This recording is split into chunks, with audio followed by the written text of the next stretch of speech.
You are considered to be a man of morals and ethics, and yet you are independent India's second most transferred civil servant. The strength of the courage lies in knowing that you will fail, but still you do, causing harm to yourself. Some may call it suicide. I was punished, and punished in the form I had my wife was carrying our first child, and I was new in the state. I had no relatives or home. There are also aspirants or wannabe aspirants who may try to reach out to you, talk to you, asking for your advice. Who do you think, Mr. Khemka, should not attempt this? Or the constitutional bodies, because then only the independence can be maintained. But if the independence is, if I see that my colleague by crawling before the government can get a 5-year extension in a constitutional authority and be a constitutional authority, then how many people can resist that lure? Mr. Khemka, the year was 2013. UPSC changed the exam pattern. Various changes. One important change was the introduction of GS Paper 4, Ethics, Integrity and Aptitude. Maybe the logic was that we don't only need intelligent people, we also need morally upright individuals in the bureaucracy.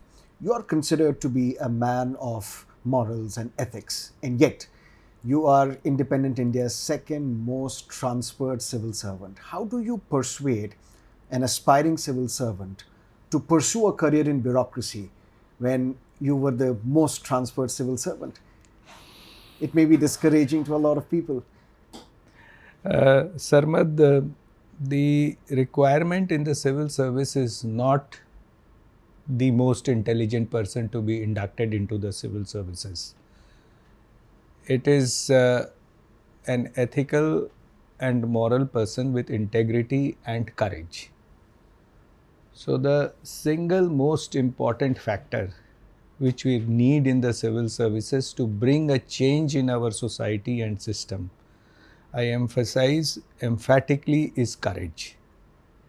Without courage, all the attributes which we talk as ethical and moral, they are redundant and irrelevant.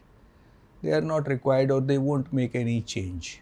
Whichever decision or action requires a courage of conviction, that is the point which makes a discernible change in our society and system. So it is not that before the ethics paper was introduced in the year 2013, the civil servants did not require ethical conduct or courageous to be courageous. It was always there. But then probably UPSC realized the need to introduce this paper and try to screen or assess the candidates on these attributes of ethical and moral attributes, or to lay emphasis on this aspect. So it is not only one paper, GS4, but if you see, personality assessment is also an assessment of his ethical and moral character and his courage of conviction. It is not a test of knowledge, that is whether he is able to answer the questions correctly or not. That is meaningless. You actually, you can have a person with a little less knowledge in the civil services as compared to a more knowledgeable person, but he must, to be a leader, he must lead by his personal example and to show his team that he is a man with courage of his convictions. You spoke of making a discernible change in the society. For that, you need courage. But once you're recruited as a bureaucrat, you don't make decisions. You implement the policies, the vision of the political class. So, where is this courage required? To frame policies, you need not require a courage. To implement them, you require courage of conviction. Very simple, I give you very simple examples. For example, whether you are entitled to a particular welfare benefit. Now there may be very politically well connected, those who are ineligible have managed to enroll themselves for receiving those welfare benefits. To delete the ineligible requires a courage, because that may cost you your present job. A very simple rudimentary example I have given you. To implement a particular decision, for example, while you are planning a new township. So what will be the optimal location, how the roads will pass through, whether you are designing it with a motive or whether it is for the best, in the best interest of the society, that also requires a courage of conviction. So policy formulation at the level of the legislature or at the level of the political executive may not require that much courage of conviction as its correct implementation is, for which the permanent executive is responsible. I am not telling that lawmaking or policy formulation doesn't require a courage of conviction. For example, whether freebies should be done away with or not, whether you should empower people by making them by making them skilled and providing job opportunities to them so that they are able to find dignified jobs up to the measure of their own potential, or you are going to buy off their votes at the time of election by doling out freebies. So, or you are going to deny them that I am not going to give freebies, I am going to enable my people and win an election on this ground. So that requires a courage of conviction. So it is not that that doesn't require a courage of conviction. Yes, that requires, but implementation of government policies and programs also requires a much higher order of conviction and courage. In your entire illustrious career, can you put out a percentage? How many courageous bureaucrats do we have? Well, very difficult for me to do it, but Is I it wish. too less? Yes, if I wish that if there was a minimum threshold of even 10% who were courageous, I think we would have seen a perceptible change in So the what you're society. saying is less than 10% bureaucrats. Well, are in with my conviction. own small experience, I think if I had the support of a ostensible support, it is not the support is always there, but internally, oh look, his action is right, oh what was done to him is wrong. But a what you call a mukhar, that is spoken support, and that required courage of conviction, because at that time there was a fear that you would be acted against if you are vocal about it. So even if 10 to 15% were there of like-minded people, if the good, only one wishes if the good can gather together. What happens when an individual cracks this examination? Because before the examination, he or she may be honest, may have the courage, the conviction of changing the lives of the millions of the people, but then the system changes them. What happens after that? If I can describe the psychological feelings in the mind of the successful aspirants when the results are declared, the society puts them in a euphoric mood as if they have achieved. They don't realize it is the start of a very responsible journey of public service. It's an onerous duty. So that should sober them down. Those who are selected, that should sober them down. Yes, one must be happy that you have got an opportunity to serve, but the society puts them as if they have achieved a certain level of comfort for themselves, and Over glamorization. yes, over glamorization. And once they enter the service, the crowd feeling is that look, we are the not master. public servants, we are the masters. And then we are masters answerable to the ruler. So the more we bow to the ruler, the higher up we rise in our small cocoon world of the civil service bureaucracy. Whether we are able to make an impactful change or not in the lives of the downtrodden becomes a matter of less importance. So it's a competition within the service, which is good to some extent if you excel. But if it is just that I occupied this post. For example, most of the civil services servants, you would see them singing that I occupied XYZ post for so many years. They will not say, or they will rarely say that I did this ABC and I made this impactful change, or I did not make this impactful change, but I made a meaningful try. That is as good. As long as you have made a meaningful try, it is as good whether you succeed or not. It's not necessary to succeed in your goals. It is necessary to make a meaningful attempt towards that goal and a valiant attempt towards that goal. So, in that organizational culture, as in any other service, whether it is the public or the private or the corporate world or any world, most of us are actually enmeshed into that culture and we behave accordingly. A leader is one, I always say, who studies the system well initially, because without studying you cannot make a change. Who studies it well and then realizes the system, its follies, its assumptions, the wrongs and the rights, and then makes a meaningful change where he can, or attempts to make a meaningful change where he can. I always say from my experience in gymming after retirement that you must stretch a little more. Don't break your tendons. So stretch a little more, lift a little more till your endurance just fails. Wow. Right? So you do that in the system as well. And you will be watched by your team.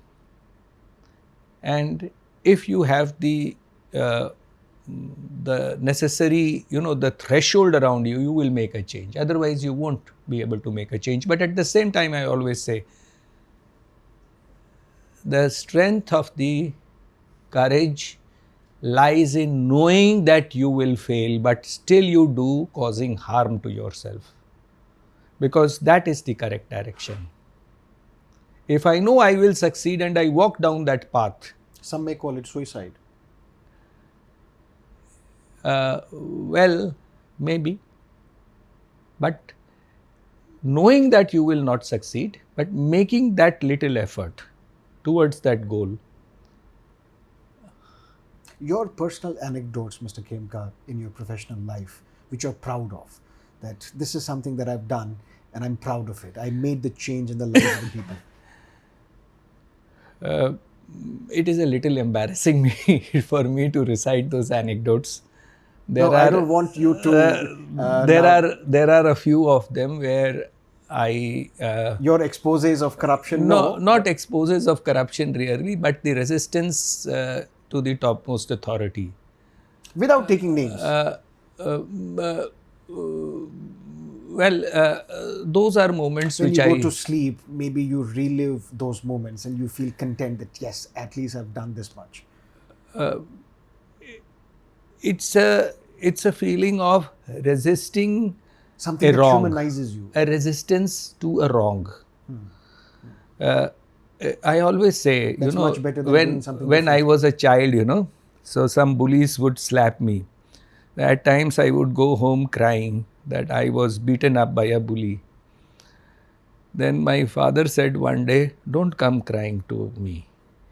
I would support you if you rise up and attempt to give one back to the bully. So next time when the bully tried to bully me, I resisted his action by making an attempt to bash him back. Though I failed miserably and I got beaten up well, but next time the bullying was not there. Wow. So because he knew that I would resist. So that resistance to a wrong is meaningful in itself for the very simple reason that the bully would realize that you would resist it. And you would resist it vocally and vociferously with all the force at your command. Because there was no critical threshold to sustain that action, it was easy for them to, to sideline you, to put you in a corner. And they said that in public service we can do without you. Now I need to know, what did you resist? And in the private sector, they would simply probably throw you out of the job. So it is much more difficult in a private sector than in the public sector. In the public sector, you have all the constitutional protections, but it surprises me to say that even that small resistance, despite the protection of the constitution in the form of Article 311, the resistance is weak. Now I need to know. What did you resist? Well, I was very young in the service, and I got a message that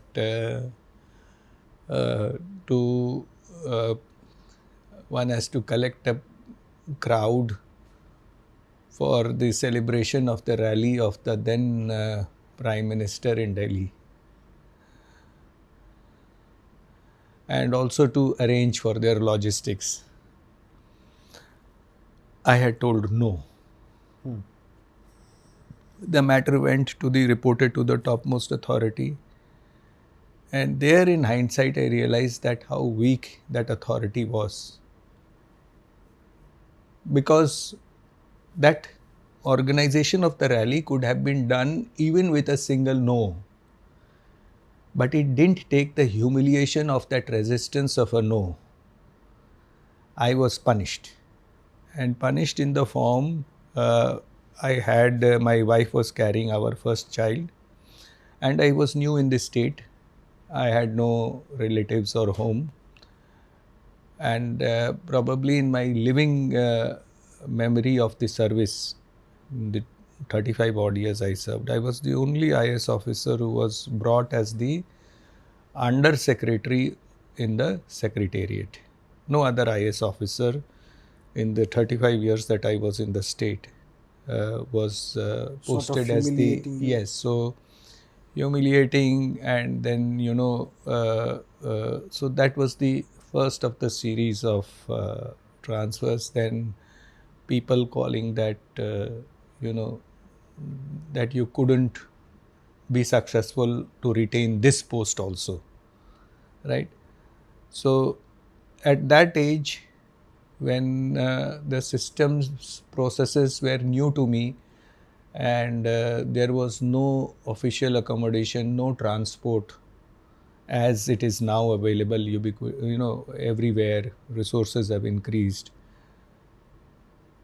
That was one of the courageous acts, I would say, and for which you were punished, and you didn't achieve anything as such, materially, because a materialistic person, who subscribes to the philosophy of in the terms of end results, would say that, look what happened, you couldn't stop the act happened.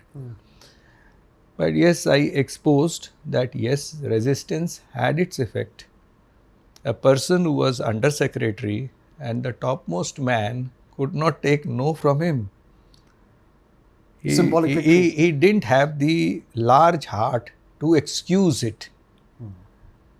He thought it a challenge to his mighty authority. Were you scared when you were in tug of war with the powers that be? Yes. Or was it exciting? Fear and scare these are natural human instincts. If to say that I was not afraid, I think would be a lie. I am afraid. At the time each such dilemmas come up in mind, that is what is to be done and what alternate courses of action are possible. But then I have only a general thumb rule. One, the more difficult path is the more ethical part.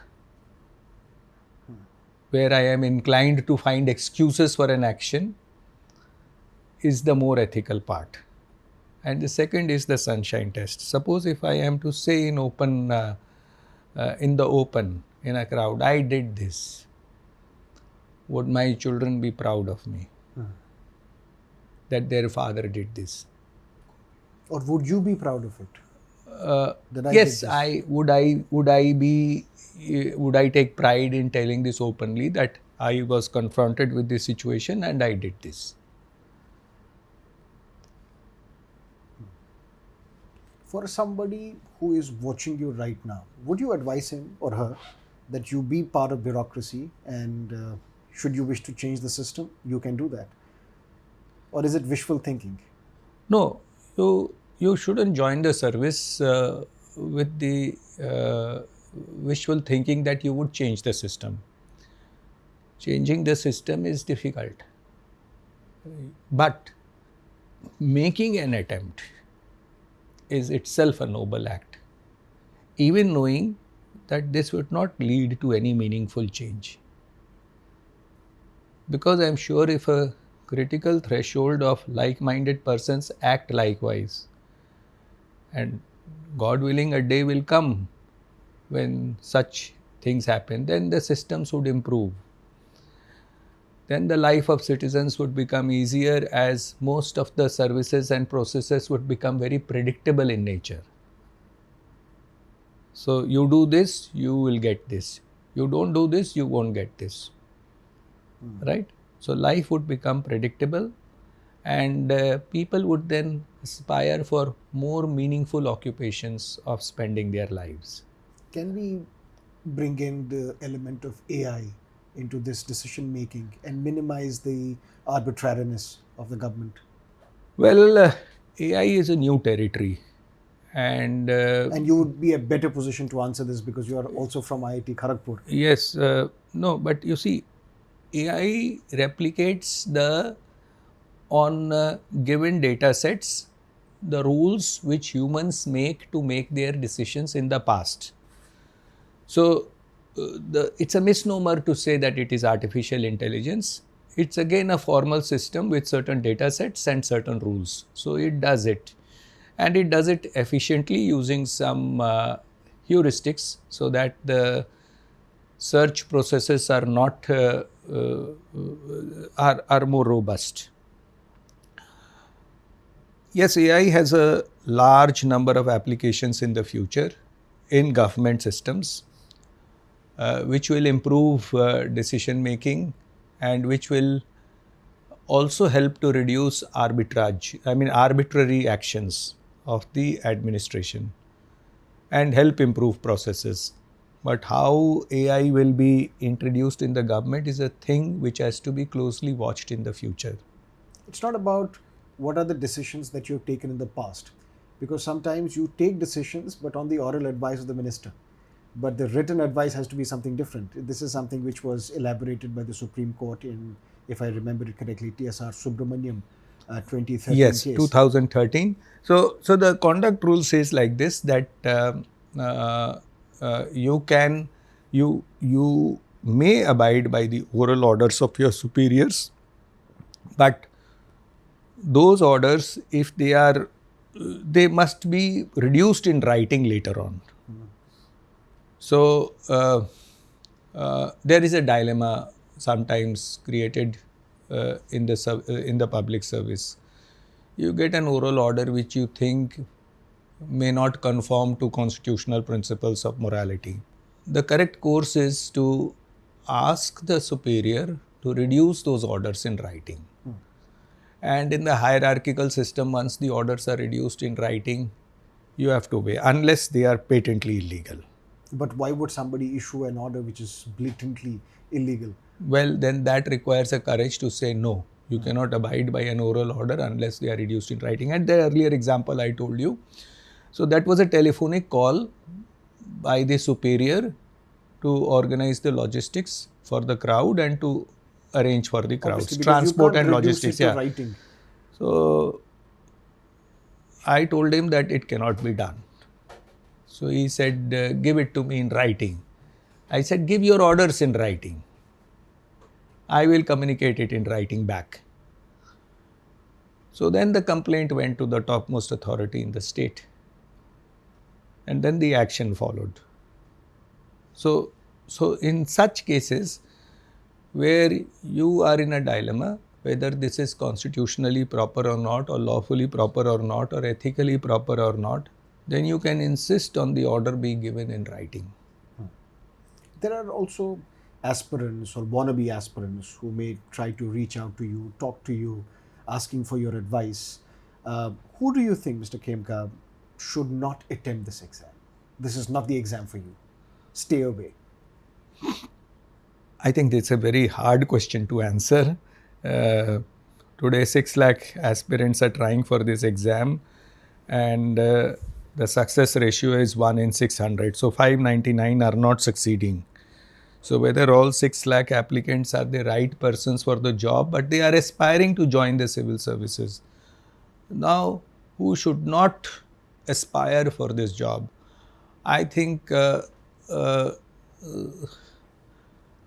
those people who the salary structure and the comforts are given before you join the government. They are known. You can search the net that what are the salary levels when you join and what are the maximum salary levels when you will retire. And there are some creature comforts also. For example, accommodation and certain domestic assistance is also given, including a chauffeured car. If you cannot live within those means, if you aspire for more, then certainly you should not aspire to join the civil services to live with a dishonest means. And there are better occupations to live and through dishonest means. But human greed knows no barriers. Right now, I may be comfortable living within these means, but tomorrow my eyes will lit up and I want more. Well, you must, if you cannot say enough is enough, then human greed has no bounds, you are correct. So, if you cannot say enough is enough in any occupation or in any vocation of life, then I think you are not going to be satisfied with any level of comforts which you may get. Is it only about the material benefits? In the service? Yes. As Marx would say, I economic don't know. determinism. I don't know. Is You determined see, by economy. the public service gives you a few things which cannot be denied. It gives you, it helps you do away with the rudimentaries of the living as a citizen processes, the harassments which you undergo. For example, you want a small thing done like a driving license done. Now, as a citizen, I can tell you, despite these online systems, show it to me, demonstrate it to me that you can do it on your own by spending a full day. Right? You need, on an average, a couple of more errands than what is required in the system, some patience, or you hire an agent to do it. As a civil servant, you don't have to suffer those idiosyncrasies of the processes. The license would be delivered at your home. And that is why Indian licenses are not acceptable to outside world. So the perks, these are the perks of the office. And one gets used to those perks, small perks. The second is the power you exercise over an ordinary citizen. So with your, the status of a government vehicle, you can feel it after I have retired from service that what is the status of a government vehicle on the road. And the perks of the government offices, the status and power of government offices. And the perks and salaries are decent enough to lead a decent living. Now, if you are not satisfied with these three, then I think it is better that you choose some other vocation. If you were talking to a young Mr. Khemka, what would you advise? That is, if I were to choose again at the age of 24, 25 again. Stay at IIT Kharagpur, move abroad, move to Stanford, private sector, IAS again. I don't know, but I don't regret whatever choices I made in my life. I don't like to look in the past. What has happened is past. And if you look too much in the past, you will only be disappointed. So don't look in the past. So it's not about changing your past. It's about a young Khemka now. What would you tell him? Well, I told to my young Khemka, my sons, to choose that they have the option to choose the civil services, to which they said no. So I accepted that decision. And I willingly accepted that whatever they feel they can excel at, it's okay, And good. they're successful lawyers now. They are very successful lawyers at their age. I think they'll make brilliant lawyers in the future. Why doesn't Mr. Khemka join politics? Well, if the right opportunity comes, I will. And what is that right opportunity? Right opportunity where I will be able to contribute, and I will have relevance in the political sphere of this political milieu of this country. You have been an upright civil servant. You are energetic as well. You have that fire to change the lives of the people. Yet you shy away from being part of politics. No, I am giving myself a rest now so that I will be able to take a decision more dispassionately. The second thing which scares me is the rising expectations. So, it is a part of my trait that I tend to promise less than what I deliver. So, if I think that I will be able to deliver 100, I will promise you 90. But the trend is now that promise the moon and deliver less. And I believe in, teaching the person to fish rather than giving him charity and making him dependent lifelong to you. Train him to fish so that he is dependent, self-dependent on himself. If I were to enter into politics, people, there are various mouths, they may attribute motives to my civil service career. It has happened in the past where they tried to attribute motives, but then later events proved miserably wrong. So, at this time, I am more... Mr. Arun Jaitley once said, pre-retirement judgments are dictated by post-retirement job favors. And I think he was very right, but the government has been consistently doing this.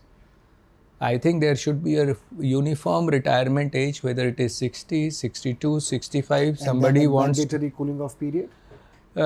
Mandatory cooling off period for a government job, no, but for private job, yes. But now you see a retired civil aviation secretary is joining Air India. Now, he is not going to make a whole lot of a change in the Air India milieu. A bureaucrat, a civil aviation secretary joining Air India is not going to make, he is only going to liaison with the government offices. So, cooling off period hardly matters. If he is not going to pull the strings of his contacts in the ministry and the various offices, no airline would hire a retired civil aviation secretary.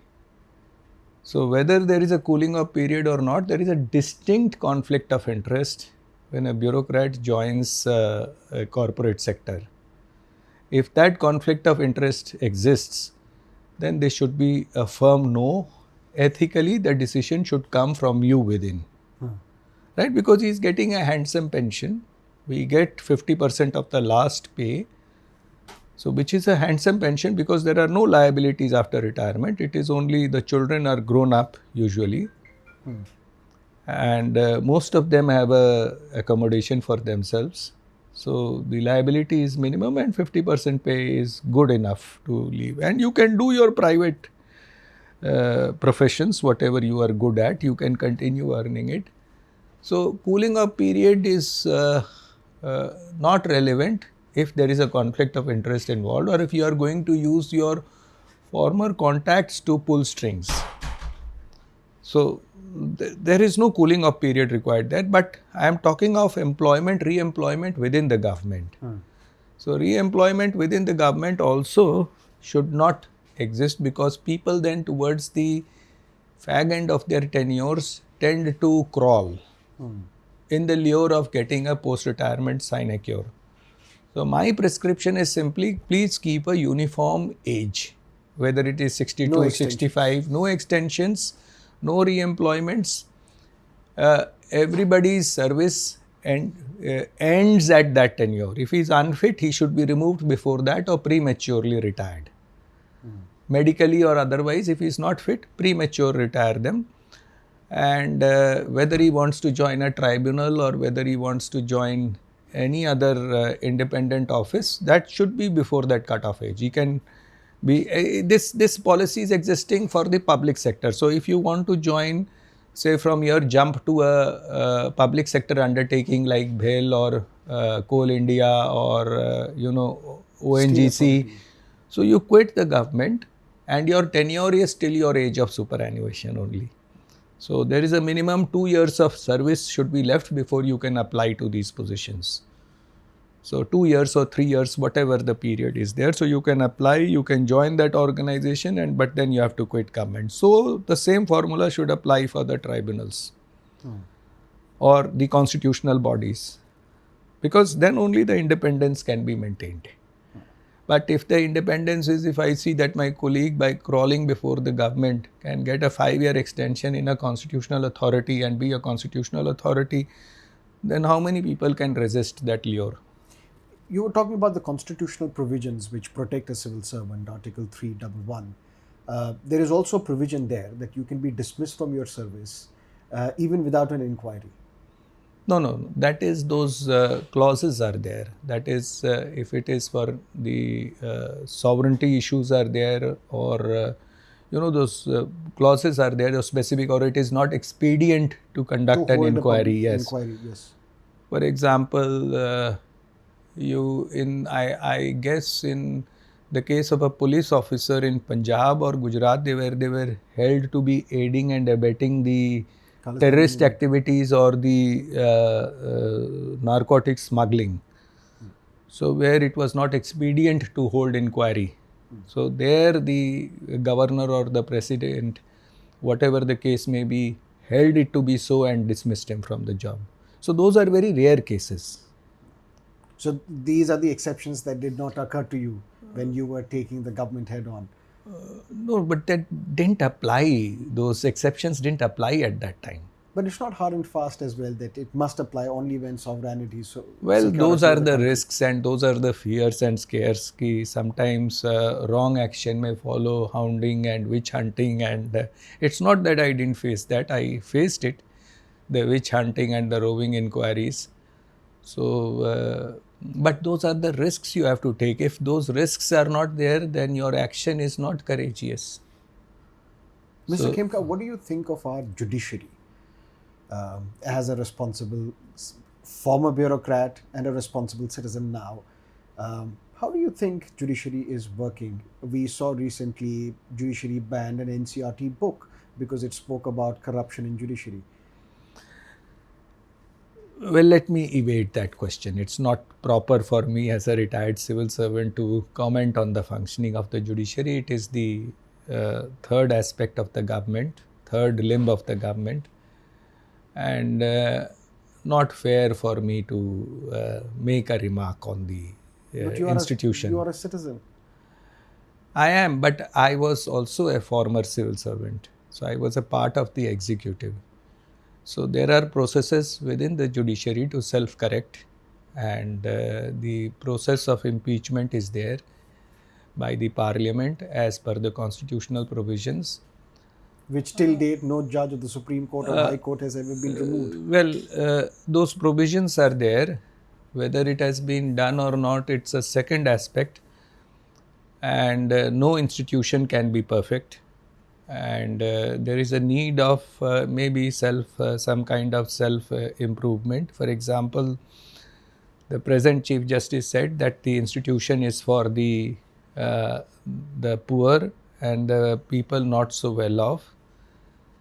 And that realization itself shows the direction which the present Chief Justice wants to lead the judiciary to. And that is most welcome. Because if you see, the wealth of the lawyer depends on the amount of time he is able to hog from the benches. So it is directly proportional in engineering terms. His wealth is directly proportional to the time allotted to him by the bench. So as a management of the bench time, I would ideally like to price the bench time so that the lawyer may take up as much time as he wants, but he has to pay for that beyond a certain time. Oh. Right? So there's certain kind of incentives and disincentivization scheme should be there so that the bench time is most fruitfully used. Right? How are the vacations that judges take? Well, I judges, they think sit on one- there is a fair amount of criticism from the general citizenry about it, but look at it from the other side. I have been myself acted as in a quasi-judicial capacity as the topmost revenue authority in the state for approximately 8 years. And it drains you out while hearing the litigants on both the sides and passing judgments. So though I was the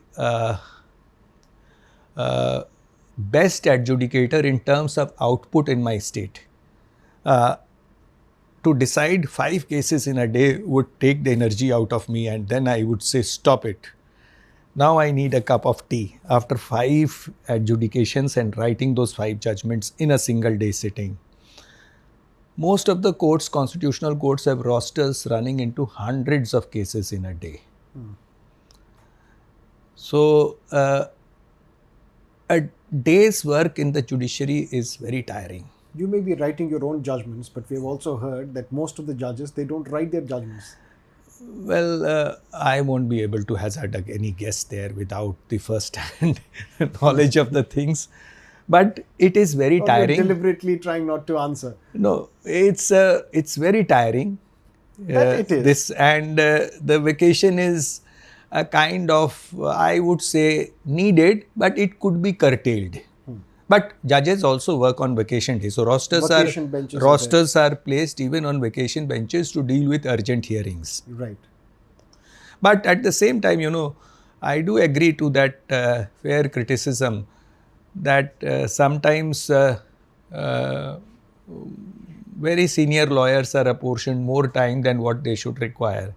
So I think the most profound arguments can also be argued within the time frame of, in any case, maximum, minutes of less than an hour.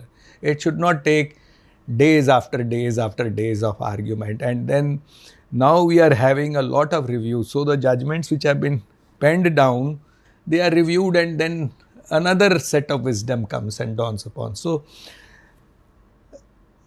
what should be the correct judgment also is time dependent. That is the context of the times. So one should not, delve so much on the niceties and the fineness of the judgments, because at sometimes you get carried away and you tend to write a judgment thinking that it will stand for posterity. It doesn't probably stand for even a couple of years. So why waste so much of time on it? Unless the dignity of an individual is dependent upon the judgments given by the courts. Like habeas corpus petitions pending. No, but you don't take so much of time to argue a habeas corpus petition. Habeas corpus is just produce the body, so you can make your submissions, you have written pleadings, you have the synopsis. Habeas corpus petitions pending for so many years. No, I am telling the time of the court in a habeas when the actual hearing goes on could be curtailed to 5, 10, 15 minutes. Time should be fixed beforehand. The registry can earmark time. So if a lawyer chooses to expand his time, he can buy that time from the registry. He can pay the money upfront and say, I will take not 30 minutes but 45 minutes. And do you think that will discourage lawyers from seeking extra time? We had the couple Sibyls. Well, if they pay up and if the registry permits it, then at least the institution is strengthened with more money in the institution books. Otherwise, the biggest of lawyers will have a lot of usurp a lot of the time of the courts, which matters they think is important. But a profound judgment should stand the test of time for at least 30, 40, 50 years for it to deserve so much of time. For example, the basic structure of the Constitution has stood the test of time. So whatever time it took to argue that case, it is worth it because that basic structure has stood the test of time till date. Towards the end, sir, what is the change that you would like to see in the society? I think I am one thing I think India could do well is to have the strength of character as a nation. Elaborate, please. See, recently you have had a banking scam in a particular bank where 590 crores simply IDFC. was unauthorizedly withdrawn, and of another government corporation 116 crores were siphoned off. These incidents would happen. But what as a nation we should do? We should have investigated this in a matter of a few days and come out with results to protect the banking institution from such frauds in the future. And a charge sheet placed in the courts that this is how the money trail happened and this is how the unauthorized transactions had happened. Now, public memory would be lost with the passage of time, and that what happens to this case is nobody knows. Similarly, the RBI should have instituted a suo motu inquiry into this and come out with a white paper of how these frauds had happened, because it is very scary that how the money was taken out from an account, unauthorized withdrawal had happened, or the money which was deposited never entered into the banking system in the case of the municipal body. These are very scary things. This is not like a bad loaning. This is a deposit made, never enters, never recorded into the banking system, or the money in your account was fraudulently withdrawn. I have not heard of these scams after the computerization events had occurred. There is a certain level of promptness which is required of the investigating agencies and required of a regulator. Or even this, the Air India crash, which happened from the Ahmedabad to London flight. The country is still waiting for the report, though a tendentious preliminary inquiry report was put out in the public domain. Foreign media has also reported. Yeah, so whatever it is, so a certain strength of character which is independent of the vested interests. A free media? Yes, that is one of them. Because without the free media, the system is a black box. So whatever you see inside the system is due to the media. So if the media is not free, you only get to see what is shown to you. And what the powers be want you to see. Well, I am nobody to comment on that. Mr. Khemka, a pleasure talking to you. Thank you. Thank you so much for Thank you.